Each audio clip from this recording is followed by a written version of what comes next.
Good evening friends.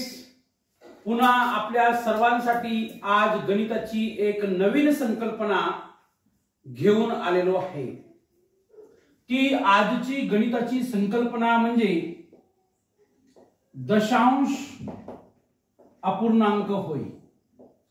आता नेमकं आपण अपूर्णांक म्हणजे काय हे शिकलेलो आहे, पण आज आपण दशांश अपूर्णांक म्हणजे काय हे शिकणार आहोत.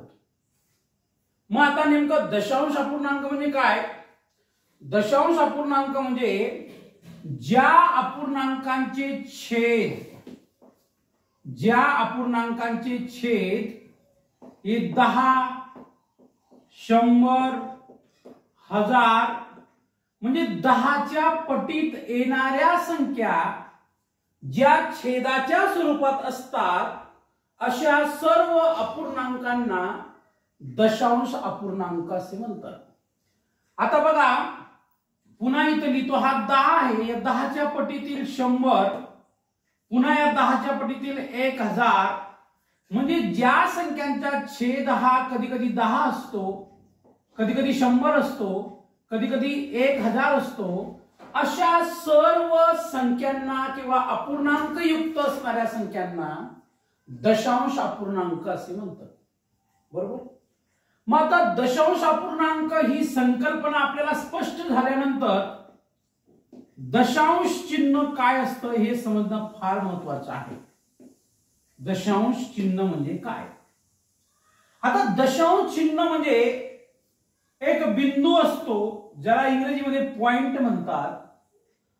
तर हे दशांश चिन्ह आहे जे बिंदूच्या स्वरूपात आहे, जे पॉइंटच्या स्वरूपात आहे, त्याला दशांश चिन्ह असे म्हणतात. मग नेमकं दशांश चिन्ह केव्हा वापरतात किंवा कुठे वापरतात?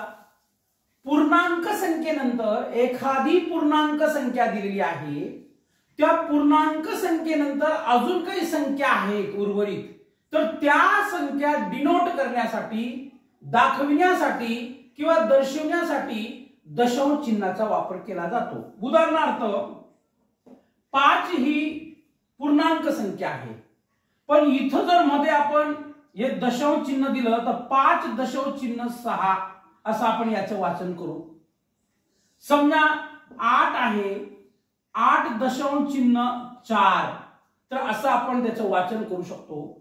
म्हणजे हे जे काही बिंदूच्या स्वरूपात, पॉइंटच्या स्वरूपात जे काही चिन्ह आहे त्याला दशांश चिन्ह असे म्हणतात. आणि दशांश चिन्ह हे पूर्णांक संख्या संपलेली आहे किंवा पूर्णांक संख्या ही पूर्ण झालेली आहे आणि त्याच्यानंतर सुद्धा काही संख्या उर्वरित आहे, ती संख्या किंवा त्या संख्या दाखवण्यासाठी ज्या बिंदूच्या स्वरूपात टिंबाचा उपयोग केला जातो त्या टिंबाला दशांश चिन्ह असे म्हणतात. जसं 5.6, 8.4 अशी हजारो उदाहरणं आपण घेऊ शकतो. तर मला असं वाटतं की आपल्याला दशांश अपूर्णांक म्हणजे काय आणि दशांश चिन्ह म्हणजे काय या दोघही संकल्पना ह्या अगदी स्पष्ट झाल्या असतील. तर या संदर्भात काही उदाहरणे आहेत, ती उदाहरणे आपण अभ्यासण्याचा प्रयत्न करू जेणेकरून दशांश अपूर्णांक ही संकल्पना आपली क्लिअर होईल आणि गणितात त्या संदर्भात कोणत्याही प्रकारची अडचण राहणार नाही. आता लक्ष द्या, खालील अपूर्णांक दशांश पद्धतीत लिहा. बघा, अपूर्णांक प्रश्न आहे, अपूर्णांक दशांश पद्धतीत लिहा. दशांश पद्धतीत लिहा म्हणजे काही अपूर्णांक दिले आहेत, ते अपूर्णांक आपल्याला दशांश पद्धतीत लिहायला सांगितलेले आहेत. मग त्याची काही उदाहरणे आहेत का? ती उदाहरणे आपण बघू, म्हणजे त्या उदाहरणांवरून आपली संकल्पना स्पष्ट होईल. बघा, पहिलं उदाहरण आहे 3.9/10, लक्षात घ्या. दुसरं उदाहरण आहे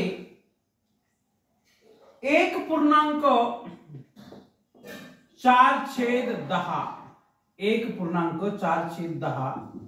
तिसरं उदाहरण आहे 5.3/10, 5.3/10. चौथं उदाहरण आहे चौथं उदाहरण आहे 8/10. 8/10. आणि पाचवं उदाहरण आहे 7/10. लक्षात घ्या. तर ही जी काही सर्व उदाहरणे आहेत विद्यार्थी मित्र हो, ही सर्व उदाहरणे अपूर्णांक स्वरूपात दिलेली आहेत. आता पहिलं, दुसरं आणि तिसरं लक्षात घ्या बरं का. पहिलं उदाहरण, दुसरं उदाहरण आणि तिसरं उदाहरण हे पूर्णांक युक्त अपूर्णांकाचे आहे. म्हणजे या उदाहरणामध्ये 3 पूर्णांक आहे आणि 9/10 हा अपूर्णांक आहे. अशा उदाहरणाला पूर्णांक युक्त अपूर्णांकाचे उदाहरण म्हणतात. हे मी तुम्हाला अपूर्णांकावरची उदाहरणे सोडवित असताना सांगितलेलं आहे, त्याचे स्पष्टीकरण दिलेलं आहे. आणि बाकीचे जे काही उदाहरण आहेत हे व्यवहारी अपूर्णांक आहेत. 8/10, 7/10 ही व्यवहारी अपूर्णांकाची उदाहरणं आहेत.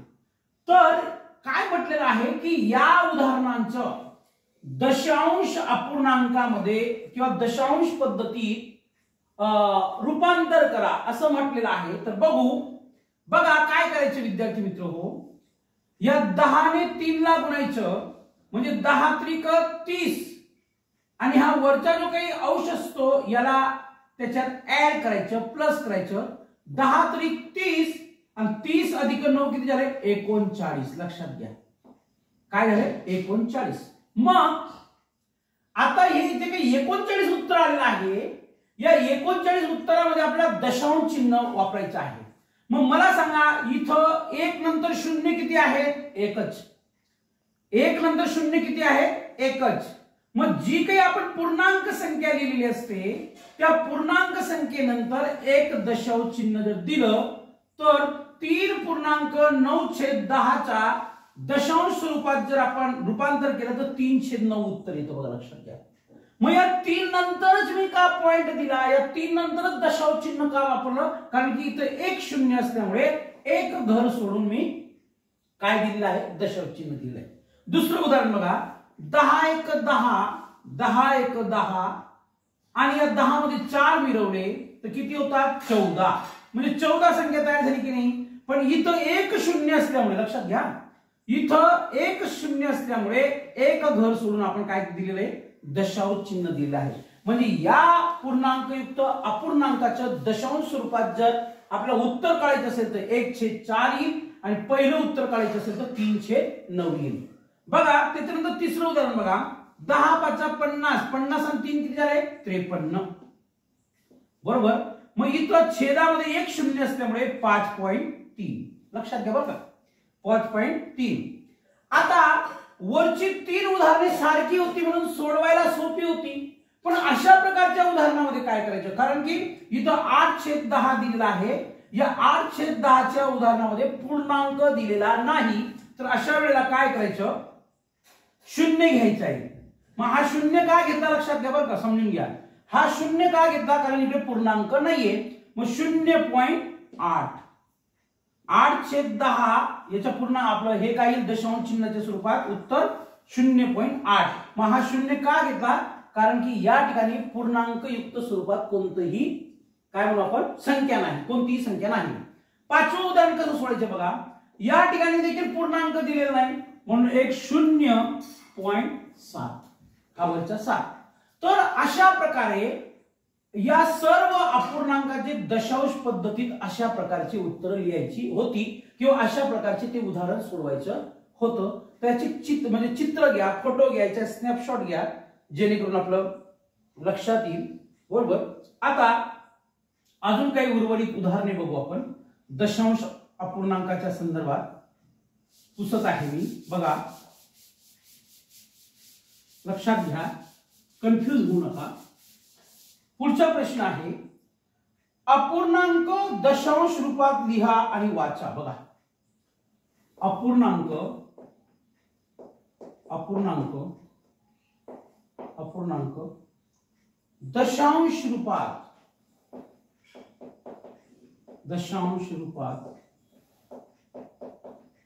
लिहा व वाचा, लिहा व वाचा, राईट. आता बघा पहिलं उदाहरण आहे 9.1/10. हे पहिलं उदाहरण आहे बघा, लक्षात घ्या. दुसरं उदाहरण घेऊ आपण 9.1/100. लक्षात घ्या 9.1/100. दुसरं उदाहरण घेऊ आपण 4.53/100. त्याच्यानंतरचे उदाहरण घेऊ आपण 78/100. राईट. त्याच्यानंतर 5/100. त्याच्यानंतर 5/10. त्याच्यानंतर 2/10. त्याच्यानंतरचे उदाहरण घेऊ 20/100. लक्षात घ्या आपण जर सर्व उदाहरणांचे निरीक्षण केले विद्यार्थी मित्र हो, काही अपूर्णांकाच्या छेदामध्ये 10 आहे आणि काही अपूर्णांकाच्या छेदामध्ये 100 आहे. मग मी तुम्हाला काय सांगितलेलं आहे की दशांश अपूर्णांक म्हणजे काय, की ज्या संख्यांच्या छेदस्थानी 10च्या पटीत येणाऱ्या संख्या असतील. मग 10च्या पटीमध्ये येणाऱ्या संख्या कोणत्या आहेत? 10 आहे, 100 आहे, 1000 आहे आणि क्रमाक्रमाने आपण अशा संख्या वाढवीत जाऊ शकतो. मग आता यांच्या अपूर्णांक दशांश रूपात कसं रूपांतर करायचं बघा. 10 गुणिले 9, 10 9 90 आणि 90 अधिक 1 किती झाले? 91. मग आता या ठिकाणी 1 0 असल्यामुळे एक घर सोडून, लक्षात घ्या इथं दशांश चिन्ह दिलं तर 9.1/10 चा दशांश अपूर्णांक म्हणजे 9.1 किंवा 9.1 असं वाचन करू शकतो आपण. राईट. दुसरं उदाहरण बघा या ठिकाणी 100 आहे. 100 गुणिले 9 किती झाले? 900 आणि 900 अधिक 1 किती झाले? 901. मग 901 असं लिहून घेतलं मी. पण इथं 2 शून्य आहेत की लक्षात घ्या. इथं किती शून्य आहेत? 2. मग इकडून 2 घर सोडून, या डावीकडून 2 घर सोडून आपल्याला काय करावं लागेल? इथं दशांश चिन्ह द्यावं लागेल. म्हणजे मी काय सांगितलं तुम्हाला, 1 0 असेल तर एक घर सोडून दशांश चिन्ह द्या. 2 शून्य असतील तर 2 घर सोडून दशांश चिन्ह द्या. कळलं? त्याच्यानंतर बघा 100 गुणिले 4 400 आणि वरती 53. 400 अधिक 53 म्हणजे किती? 453. मग इथं 2 शून्य आहेत, लक्षात घ्या. इथं शून्य किती आहेत? 2. मग इकडून 2 घर सोडून इथं दशांश चिन्ह द्या म्हणजे 4.53. 4.53/100 या अपूर्णांकाचा दशांश अपूर्णांक काय येईल? 4.53. त्याच्यानंतर बघा पुढचे उदाहरण आहे 78/100. 78/100. आता 78/100 या उदाहरणामध्ये इकडे डाव्या बाजूला कोणत्याही प्रकारचा पूर्णांक दिलेला नाही. मग याच्या कसं काय करणार? तर शून्य घ्यायचा. मी यापूर्वीच्या उदाहरणामध्ये सांगितलेलं आहे. शून्य घ्यायचा आणि शून्य नंतर पॉइंट द्यायचा आणि 78 जशाच्या तसा लिहून काढायचा. कारण की 2 घर सोडून आपल्याला काय द्यायचं आहे? दशांश चिन्ह द्यायचे. इकडे 2 शून्य असल्यामुळे खाली तर 2 घर सोडून आपल्याला दशांश चिन्ह द्यायचे आहे. मग पूर्णांक नसल्यामुळे उदाहरण म्हणून आपण काय एक म्हणजे मानलेलं आहे. काय मानलेलं आहे? 0. तर 0.78 अशा पद्धतीने. पुन्हा बघा 5/100 आहे की नाही? 5/100. मग आता इथं तर वरती एक अंकी संख्या आहे म्हणून काय करायचं? 0.05. आता इथं 2 शून्य असल्यामुळे, लक्षात घ्या छेदस्थानी 2 शून्य असल्यामुळे तिकडून 2 घर सोडून आपल्याला दशांश चिन्ह वापरायचं होतं म्हणून 0.05. वरती एकेरी संख्या असल्यामुळे मला एक शून्य जास्त घ्यावा लागला. राईट. त्याच्यानंतर 5/10 हे सोपं आहे बघा 0.5. आता इथं एक घर सोडून दशांश चिन्ह का घेतलं? कारण की इथं एक शून्य आहे. बरोबर आहे की नाही? आता बघा पुन्हा 0.2 म्हणजे इथे एक शून्य असल्यामुळे 0.2. इकडे बघा आता हे कसं होईल 0.20. आता इथे 0.20 का लिहिलं आपण, खाली छेदस्थानी काय शतक म्हणजे 100 आहे की नाही, मग 2 शून्य असल्यामुळे तिकडून 2 घरं सोडून आपल्याला काय द्यायचे दशांश चिन्ह. तर अशा पद्धतीने ही सर्व उदाहरणे आपल्याला सोडवायची होती. पुन्हा पुन्हा बघा की दिलेल्या पूर्णांक युक्त अपूर्णांक असणारी जी काही उदाहरणं आहेत किंवा जी व्यवहारी अपूर्णांकाची उदाहरणं आहेत त्या व्यवहारी अपूर्णांकांचं किंवा पूर्णांक युक्त अपूर्णांकांच्या उदाहरणामध्ये दशांश चिन्हाचा वापर कसा करतात, उपयोग कसा करतात, तर वी हॅव लर्न दिस. आपण ते शिकलेलो आहे. याचा एक फोटो घ्या, स्नॅपशॉट घ्या, म्हणजे जेणेकरून तुम्हाला समजायला कोणत्याही प्रकारची अडचण येणार नाही. त्याच्यानंतर या दशांश अपूर्णांक संदर्भात बरीचशी अशी काही उदाहरणे आहेत. ती उदाहरणे आपण समजू शकतो आणि त्याचा पाहिजे तसा अभ्यास करू शकतो, जेणेकरून या स्वरूपात असणारी कोणत्याही प्रकारची उदाहरणे आपल्याला म्हणजे समजतील आणि कोणत्याही प्रकारची अडचण येणार नाही असं मला वाटतं. दुसरी गोष्ट म्हणजे दशांश अपूर्णांक संदर्भात एक नवीन मुद्दा मी तुम्हाला सांगतो की दशांश चिन्हाचा उपयोग करून बेरीज कशी करतात, म्हणजे बेरीज करणे.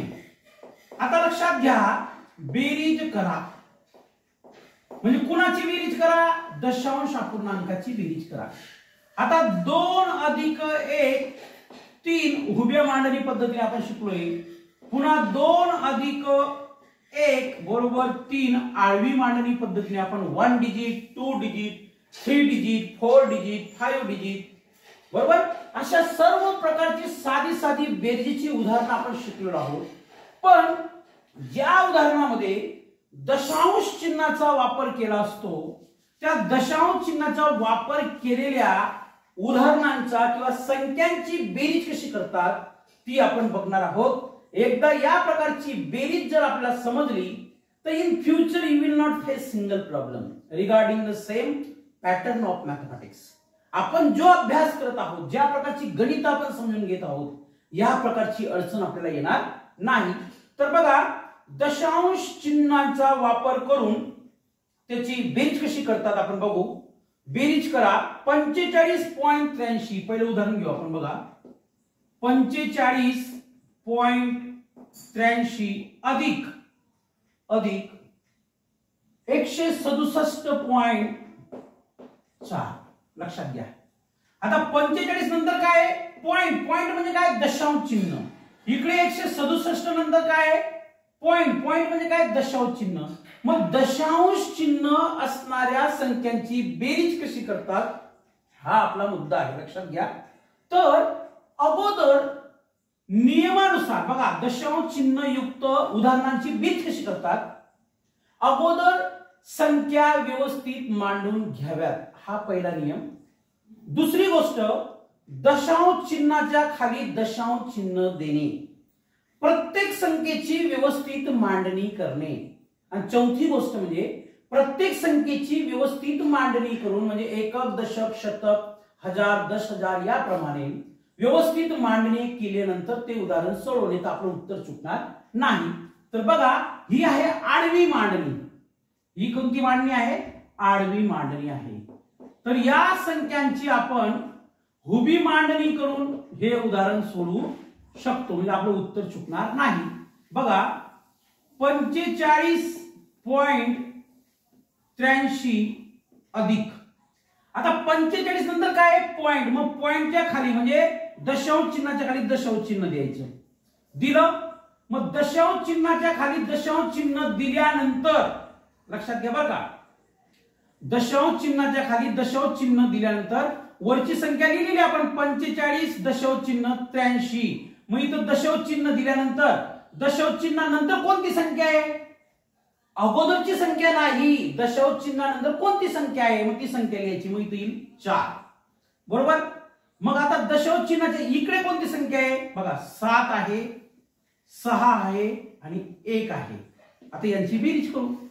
मग आता 3च्या खाली कोणतीही संख्या नाहीये नियमानुसार, मग आपल्याला गोंधळ होऊ नये किंवा उदाहरण आपल्याला व्यवस्थित सोडविता यावे त्यासाठी तुम्ही मनाने इथं 0 लिहू शकता. 0 लिहिल्यानंतर त्या ठिकाणी कोणताही फरक पडत नाही. बघा मग आता यांची करू आपण बेरीज. 3 अधिक 0 म्हणजे 3, 8 अधिक 4 म्हणजे 12, मग पुन्हा 1 इकडे कॅरी करायचा. 1 आणि 5 किती 6, 6 6 12 आणि 1 7 असल्यामुळे 13. पुन्हा इकडे 1 आणि 4 5, 5 आणि 6 11, हातच्याला 1, हातच्याला 1 आणि 2. मग आता 213 झालं की नाही. मग बघा दशांश चिन्ह कुठे येईल, या 213 नंतर येईल. म्हणजे मी तुम्हाला काय सांगितलं की उदाहरण सोडवित असताना दशांश चिन्हाच्या खाली दशांश चिन्ह लिहायचं. उत्तर आलेले 213.33 213.23 सॉरी 33 नाही 213.23 म्हणजे आपलं उत्तर बरोबर आलेलं आहे. मग आपण काय केलेली आहे, आडवी मांडणी दिलेली आहे, तर उभी मांडणी करून ते दशांश चिन्ह युक्त आपण उदाहरणाची काय केलेली आहे बेरीज. अजून एक उदाहरण घेऊ आपण जेणेकरून आपल्याला समजेल. बघा 10.46 अधिक 35.92 35 दशांश चिन्ह 92 राईट. मग आता ही आडवी मांडणी दिलेली आहे की नाही. मग आता याची उभी मांडणी करून आपण काय करू शकतो बेरीज. बघा 10.46 अधिक अगोदर काय करायचं आपल्याला कन्फ्युजन होऊ नये त्यामुळे बरं का विद्यार्थी मित्र, दशांश चिन्हाच्या खाली दशांश चिन्ह द्या बरोबर. मग या दशांश चिन्हानंतर दुसऱ्या संख्येमध्ये कोणत्या संख्या आहेत 92 राईट. आणि त्याच्या अगोदर किती आहेत 35 बरोबर. ही झाली मांडणी. म्हणजे आपल्या गणितीय भाषेत याला समीकरण म्हणू आपण. काय म्हणू समीकरण किंवा उदाहरणाची रचना. आता बघा 6 आणि 2 किती झाले 8 राईट. 4 आणि 9 किती झाले 13, हातच्याला इकडे. 1 आणि 5 किती झाले 6 आणि 1 आणि 3 किती झाले 4. मग दशांश चिन्हाच्या खाली इकडे पण दशांश चिन्ह द्यायचे व्यवस्थित. बघा म्हणजे आपलं उत्तर काय आलं 46.38 बरोबर. उत्तर बरोबर आहे 46.38 46.38 असं वाचन आपण करू शकतो. पुन्हा एक उदाहरण घेतो आपल्यासाठी. बघा ते उदाहरण आहे 48.80 अधिक 3.57 किती 57. मग आता इथे बघा ही आहे आडवी मांडणी, तर याची उभी मांडणी करून आपण बेरीज करू शकतो. मग कशी बघा अगोदर लिहून घ्या 48.80 दशांश चिन्हाच्या खाली दशांश चिन्ह लिहायचं. मग आता दशांश चिन्हानंतर किती संख्या आहेत तिकडे बघा त्याच्यात 2 आहेत म्हणजे 57 आणि दशांश चिन्हाच्या अगोदर किती संख्या आहे 3 म्हणजे 3 इथे लिहायचं. बघा म्हणजे तुम्हाला अशा प्रकारची उदाहरणे सोडवित असताना मांडणी जर आपल्याला व्यवस्थित करता आली लक्षात घ्या तर easily we can solve all the kinds of example regarding the same pattern right.